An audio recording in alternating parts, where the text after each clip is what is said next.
America's top CEOs and government officials just traveled to China with burner phones, restricted laptops, and warnings not to use the hotel Wi Fi or public charging ports.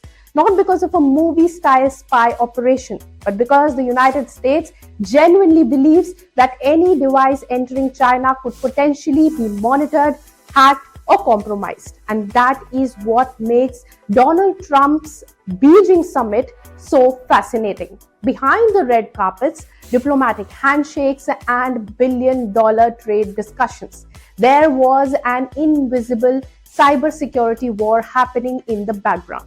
Trump arrived in Beijing along with some of America's biggest business and technology leaders, including Elon Musk, Tim Cook, and senior executives from major US tech companies. But according to the reports, the entire delegation operated under what officials are describing as a digital lockdown. Many officials reportedly did not carry their own regular smartphones or work laptops at all. Instead, they were issued temporary clean devices or burner phones with limited apps, minimal data, and restricted access to sensitive information. And this wasn't just extra caution. Inside the United States government, there has long been a belief that any electronic device brought into China could be treated as potentially compromised. That includes phones and laptops, USB drives, and even internet connections inside hotels. Even charging a phone became a security concern.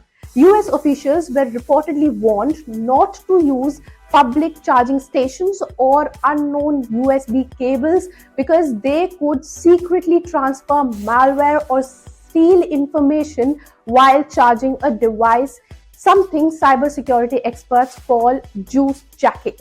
So many delegates carried approved battery packs and specially prepared devices, which were also given a name: golden image phones. Now, these are basically stripped down secure phones created specifically for short critical trips.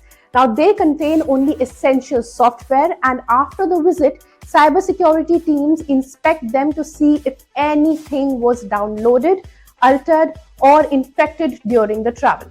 Sensitive conversations during the summit reportedly took place inside secure anti-surveillance rooms called SCIFs, facilities designed to block electronic spying and interpretation. Even Donald Trump reportedly could not freely use his personal phone during this visit. Some White House staff had to coordinate remotely from Washington because communication systems were tightly controlled. So this is no longer just a trade rivalry. It is now a technology and cybersecurity battle between the two of the world's biggest powers.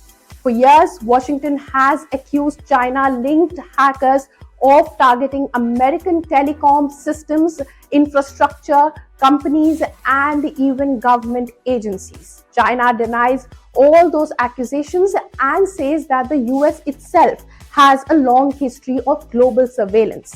And that is why even a diplomatic summit between the world's biggest leaders now looks very different.